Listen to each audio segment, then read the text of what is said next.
काशी में स्वास्थ्य सेवाओं के सितारों की गैलेक्सी, जो एक सफर है नॉट इन बनारस से लेकर व्हाई नॉट इन बनारस का।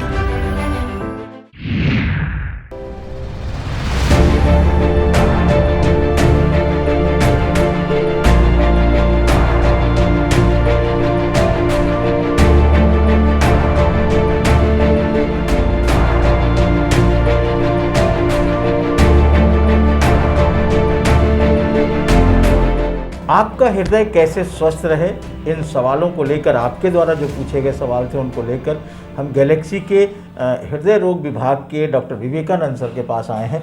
विवेकानंद जी बहुत जाने माने डॉक्टर हैं, इस फील्ड में बहुत अनुभव है उनका, तो हम उनसे समझना चाहेंगे और आपके सवालों से सीधे उनसे रूबरू होना चाहते हैं। डॉक्टर साहब, हम कुछ बहुत से लोगों ने फेसबुक पर सवाल किया है, उसमें एक मुकेश गुप्ता हैं, वो गोरखपुर से वो सवाल कर रहे हैं कि अगर हल्का सा अगर बीपी बढ़ा हुआ हो तो क्या चल फिर कसरत या अन्य कोई एक्टिविटी किया जा सकता है? हाँ, बहुत महत्वपूर्ण सवाल है ये।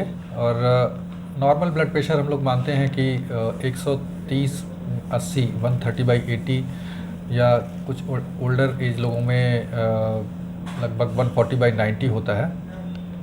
तो हल्का सा ब्लड प्रेशर का मतलब अगर सिस्टोलिक ब्लड प्रेशर यानी ऊपर वाला ब्लड प्रेशर 10 और नीचे वाला ब्लड प्रेशर भी 5 से 10 बढ़ा हुआ है, तो ऐसे में अक्सर जो डॉक्टर होते हैं, कार्डियोलॉजिस्ट होते हैं, फिजिशियन होते हैं, वो उनका एडवाइस ही रहता है कि आप फिजिकल एक्टिविटी करें, अपनी एक्सरसाइज करें, योगा करें, प्राणायाम करें।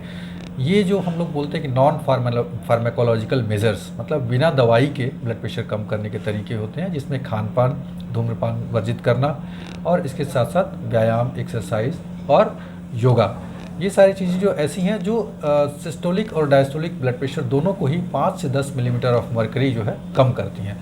तो ये यूजुअल एडवाइस हमारा रहता है। और यदि उससे ज़्यादा होता है तो बहुत आवश्यक है कि आप चिकित्सक की सलाह के बाद जो है प्रॉपर चेकअप कराएं, अपना हार्ट का चेकअप कराएं और उसके बाद फिर किसी तरह की एक्टिविटी करें। बट ये ज़रूर है कि अगर मामूली सा बढ़ा हुआ है तो उसमें हमारी खुद की एडवाइस रहती है कि आप अपनी फिजिकल एक्टिविटी कंटिन्यू करें और योगा प्राणायाम वगैरह करते रहें।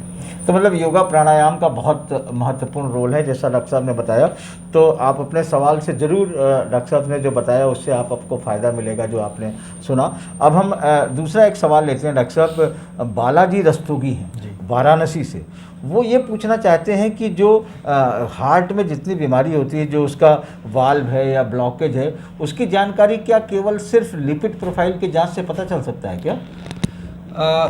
ये जो लिपिड प्रोफाइल है, लिपिड प्रोफाइल सिर्फ एक शरीर के अंदर कितनी मात्रा में कोलेस्ट्रॉल है उसकी जानकारी देता है। ये एक संपूर्ण जानकारी नहीं होती है, क्योंकि लिपिड प्रोफाइल के अलावा भी मल्टीपल फैक्टर्स होते हैं जो हमें जानने होते हैं हार्ट के रोग के बारे में, जिसमें सबसे महत्वपूर्ण होता है, अगर किसी को, सबसे इम्पॉर्टेंट है पेशेंट के सिम्टम होना।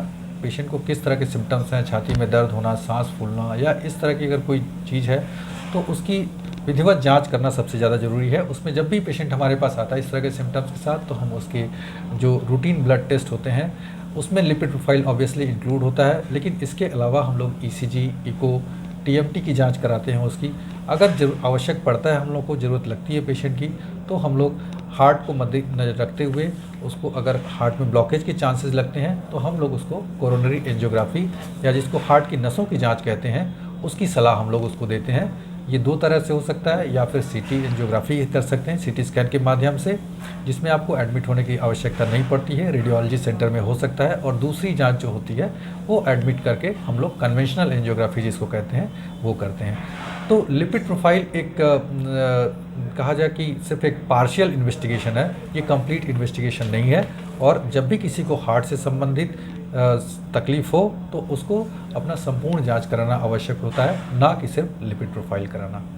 तो डॉक्टर साहब, इसमें जैसे रेगुलर चेकअप, अगर किसी की उम्र जो है वो 50 साल से ऊपर हो गई या उसके ऊपर जा रही है, तो क्या उसको एहतियात बरतना चाहिए जब उस पर जाता है? तो देखिए, सबसे महत्वपूर्ण है कि अगर पेशेंट किसी की एज 50 ईयर्स के ऊपर है तो एक बार अगर उसको कोई दिक्कत ना भी हो तो भी उसको एक बार अपना जनरल एग्जामिनेशन, जिसको हम लोग बोलते हैं, कि एक बार अपना किसी फिजिशियन को, कार्डियोलॉजिस्ट को या ऐसे डॉक्टर्स को दिखा के अपनी रूटीन जो टेस्ट होते हैं, जैसे ब्लड प्रेशर हो गया, शुगर हो गया, या रूटीन जो और ब्लड इन्वेस्टिगेशंस होते हैं, कोलेस्ट्रॉल, किडनी से संबंधित जांच, लिवर से संबंधित जांच, एक बार ये 50 ईयर्स प्लस की एज में करा लेना चाहिए। कई बार क्या होता है कि बीमारियां हिडन होती हैं, पता नहीं चलता है। कई बार हमारे पास पेशेंट आते हैं जिनका ब्लड प्रेशर हम लोग नापते हैं, किसी और प्रॉब्लम के लिए आए, ब्लड प्रेशर हमने चेक किया तो बहुत ज़्यादा होता है, या शुगर कभी किसी और प्रॉब्लम के लिए आए तो शुगर बहुत ज़्यादा होता है। कभी कभार किसी को हिडन किडनी की प्रॉब्लम रहती है, किसी को साइलेंट हार्ट अटैक कभी होता रहता है। तो ऐसी इसलिए ये ज़रूरी है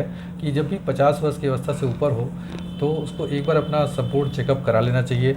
ऐसे में अगर स्वस्थ निकलता है, किसी तरह की प्रॉब्लम नहीं निकलती है, तो उसको यूजुअली 3 से 4 साल के बाद अपना रूटीन चेकअप ऐसे ही करते रहना चाहिए। और अगर कोई बीमारी उस अवस्था में निकलती है तो उसका आगे फिर संपूर्ण इलाज कराना चाहिए। बहुत बहुत धन्यवाद डॉक्टर साहब। तो आपने जो डॉक्टर साहब ने जिसको आपके जो सवाल थे उसके जवाब डॉक्टर साहब ने बहुत अच्छे से समझाया है। उम्मीद है कि आप लोगों को सब समझ में आया होगा। और भी आपके मन में जो सवाल हैं या जो प्रश्न हैं वो आप अगर डॉक्टर विवेकानंद से सीधे जुड़ना चाहते हैं तो आप इनसे सीधे भी जुड़ सकते हैं। बहुत से सवालों का आप जवाब ले सकते हैं, इसमें आप नीचे लिख दीजिएगा और उससे भी आप सीधे तौर पर जुड़ सकते हैं डॉक्टर विवेकानंद से। अब आपके कुछ और भी बहुत से सवाल हैं जिनको लेकर के हम जाएंगे डॉक्टर अजय पांडे के पास, हृदय रोग विभाग के गैलेक्सी अस्पताल के ही, और जानेंगे आपके सवालों का जवाब।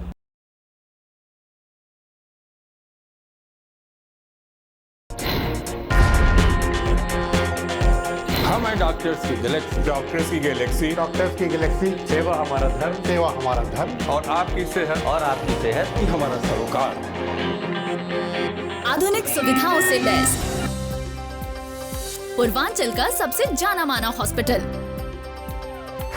Galaxy hospital, Mahmoorganj, Varanasi.